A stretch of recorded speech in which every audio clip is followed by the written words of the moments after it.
আসসালামু আলাইকুম। আমার চ্যানেলে আপনাদের সকলকে স্বাগত।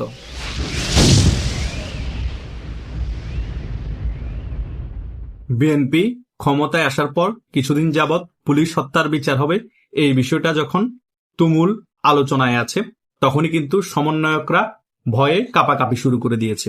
অনেক টোকাই সমন্বয়ক বলা শুরু করে দিয়েছে, যদি পুলিশ হত্যার বিচারের তদন্ত শুরু হয় আমরা বিদেশ চলে যাব। এটা কে বলেছে জানেন? টোকাই সমন্বয়ক হান্নান মাসুদ, হাতিয়ার এমপি হয়েছে। তাদের এত ভয় কেন? ভয়ের কারণ হচ্ছে তারা যে জঙ্গি হামলা করে পুলিশ হত্যা করেছে, সকল কিছুর ভিডিও ফুটেজ আছে, সকল কিছুর প্রুফ আছে, সেগুলা উত্থাপন হলেই মাত্র তাদের ফাঁসি মোটামুটি কনফার্ম হয়ে যাবে। শুধু তাই নয়, তাদের এক সমন্বয়ক হাসিবুর রহমান 5 আগস্টের পরবর্তী সময় সে সংবাদ মাধ্যমে সে অনিয়ারে স্বীকার গিয়েছে, আমরা যদি পুলিশ হত্যা না করতাম, মানুষ না মারতাম এবং সরকারি অবকাঠামো আগুন দিয়ে জ্বালিয়ে পুড়িয়ে ছাই করে না দিতাম, থানা জ্বালিয়ে পুড়িয়ে ছাই করে না দিতাম, তাহলে কিন্তু এই বিপ্লব বা এই গণ অভ্যুত্থান সফল হতো না।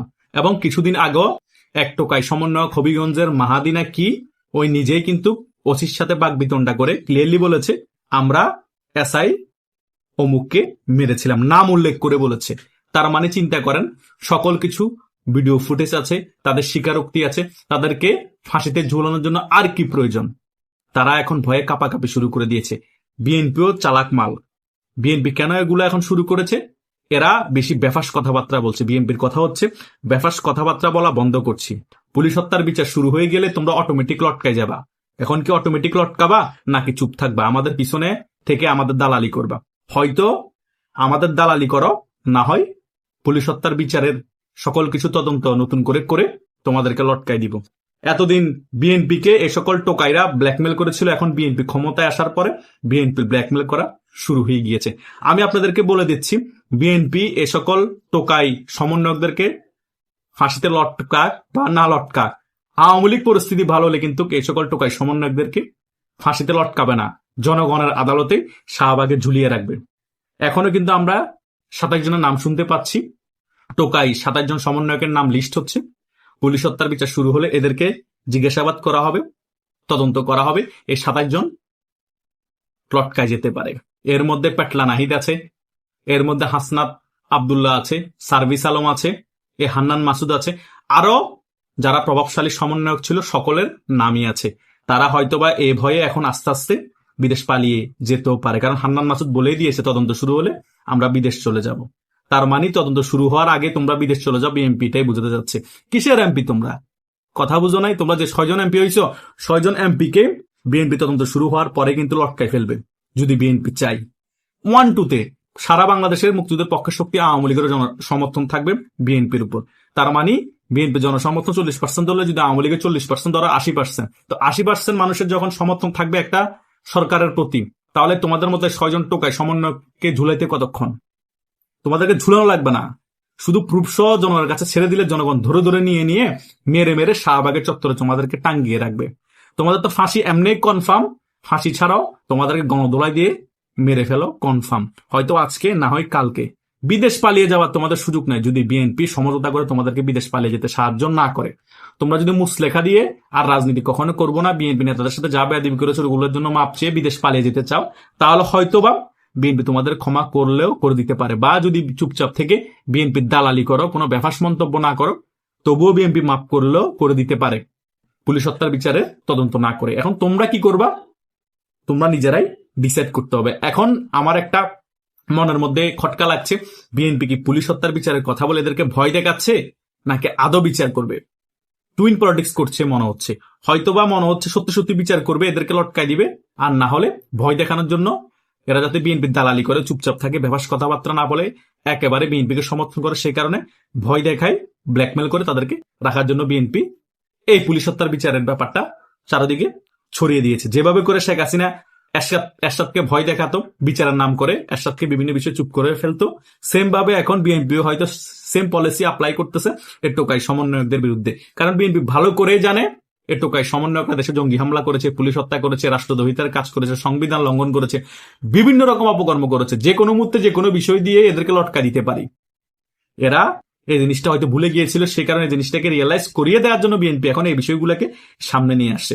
কিছুদিন পরে দেখবেন জামাত ইসলামীকেও কিছু বিষয় সামনে নিয়ে এসে লটকিয়ে দেওয়ার জন্য বিএনপি আরেকটা প্ল্যান করবে, যাতে জামাত ইসলামী একেবারে বিএনপিকে বিরোধী দলে থাকলো কোনো ব্যাপার কথাবার্তা না বলে চোখ বন্ধ করে সমর্থন করে।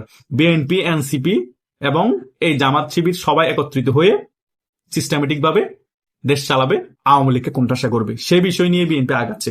যতই আমরা মনে করি বিএনপি আওয়ামী লীগের জন্য অনেক ভালো, হ্যাঁ অন্তত মন্দের ভালো, কিন্তু এটা মাথায় রাখতে হবে আওয়ামী লীগের মেইন প্রতিদ্বন্দ্বী হচ্ছে বিএনপি। বিএনপি কখনোই চাইবে না আওয়ামী লীগ রাজনীতিতে খুব শক্তিশালীভাবে ফিরে আসুক, আগের মতো প্রভাব বিস্তার করুক সারা বাংলাদেশে, এবং আগামী নির্বাচনে শক্তিশালী রাজনৈতিক দল হিসেবে নির্বাচনে অংশগ্রহণ করুক এবং আওয়ামী লীগ আবার ক্ষমতা আসুক। কখনো চাইবে না। বিএনপি আওয়ামী লীগকেও দমন নিপীড়ন করে রাখতে চাইবে, জামাত ইসলামীকে ভয়ে রাখতে চাইবে এবং এনসিপিকে হাতের মুঠোয় রাখতে চাইবে। এটাই হচ্ছে বিএনপির আগামীর এজেন্ডা। এবং শেষ পর্যন্ত হয়তোবা জামাত, বিএনপি এবং এনসিপি একত্রিত হয়েই দেশটা পরিচালনা করতে পারে, হয়তোবা ওপেনলি বা হিডেনলি। তাদের মেইন সবারই এজেন্ডা থাকবে আওয়ামী লীগকে ঠেকাও। কথা বুঝতে পেরেছেন? হয়তোবা বিএনপি সরকার চাপে পড়ে আওয়ামী লীগের কার্যক্রম নিষেধাজ্ঞা তুলে নিতে পারে, আওয়ামী লীগ হালকা হালকা করে রাজনীতি ফিরে আসতে পারে, কিন্তু আন্দোলন সংগ্রাম করে রেজিম চেঞ্জ করে দেওয়ার জন্য যে শক্তি সঞ্চয় করা প্রয়োজন সেটা বিএনপি, জামাত, এনসিপি একজোট হয়ে করতে দিবে না। সেই লক্ষ্যে বিএনপি আগাচ্ছে। সেই কারণে এনসিপিকে ভয় দেখিয়ে চুপ করাচ্ছে, জামাত ইসলামীকেও কয়দিন পর ভয় দেখিয়ে চুপ করাবে। চুপ করায় সকলে একত্রিত হয়ে গিয়ে একই এজেন্ডায় কাজ করবে, আওয়ামী লীগ ঠেকাও। আওয়ামী লীগ যাতে মাঠে নামতে না পারে, এমনি রাজনৈতিক কার্যক্রম সচল করে দিব, কিন্তু ক্ষমতা আসার জন্য যে শক্তি সঞ্চয় করতে হয় এবং প্রত্যেকটা জায়গায় যেভাবে নির্বাচন করার জন্য তাদের সংগঠিত হতে হয় সেভাবে যাতে করতে না পারে, আগামী নির্বাচনও যাতে আওয়ামী লীগ ক্ষমতায় আসতে না পারে, যাতে 20-30টা বা 50টা আসন বেশি না পায়, সেভাবেই করে আওয়ামী লীগকে কোণঠাসা করে রাখতে হবে, যাতে বিএনপি আবার ক্ষমতায় আসে, জামাত বিরোধী দলে থাকে, এনসিপি বিরোধী দলে থাকে। এইভাবেই কিন্তু বিএনপি আগাচ্ছে। এনসিপি কে বোঝানোর চেষ্টা করছে, এই সকল ভয় দেখিয়ে ফাঁসিতে ঝুলাবে, এই করবে সেই করবে। আমার ব্যক্তিগত অভিমত, এগুলা হয়তোবা বিএনপির একটা ট্যাকটিক্সও হতে পারে। এখন কোনটা বিএনপি চিন্তা করছে একমাত্র বিএনপির প্রধানমন্ত্রীর উপদেষ্টা যারা আছে তারাই ভালো জানে। তারেক জিয়ার উপদেষ্টা যারা অনেক বিজ্ঞ, তারা কোন পলিসিতে আগাচ্ছে সেটা তারাই ভালো জানে। আমরা আমাদের মতামতগুলো আপনাদের কাছে জাস্ট তুলে ধরছি যে এটা হলে এটা করছে এজন্য, যাতে আপনারা ব্যাপারগুলো ক্লিয়ারলি বুঝতে পারেন। তাই আমি এই ভিডিওতে সকল বিষয় তুলে ধরার চেষ্টা করেছি যে কেন এদেরকে লটকানোর ব্যাপারগুলা সামনে চলে আসছে, এদেরকে কেন লটকাতে যাচ্ছে, নাকি ভয় দেখাচ্ছে, কি জন্য ভয় দেখাচ্ছে, আগামীতে আওয়ামী লীগের সাথে কি হতে পারে, বিএনপি, জামাত, এনসিপি কে সকলে একত্রিত হয়ে আগামীতে আওয়ামী লীগকে কোণঠাসা করে রাখবে কিনা। আশা করছি এই ভিডিওতে মোটামুটি পুঙ্খানুপুঙ্খানু ব্যাপার যেগুলো আছে, আপনাদের মনে প্রশ্ন ছিল, সকল বিষয় আপনারা ক্লিয়ার হয়ে গিয়েছেন। তবুও যদি মনে কোনো প্রশ্ন থেকে থাকে, সে সকল বিষয় যাদের সাথে আমার যোগাযোগ হোয়াটসঅ্যাপ এবং মেসেঞ্জারে, সেখানে আমাকে জিজ্ঞেস করতে পারেন, আমি সেখানে উত্তর দিব। তা না হলে কমেন্ট বক্স খোলা আছে, কমেন্ট বক্সে কমেন্ট করতে পারেন। ধন্যবাদ সকলকে।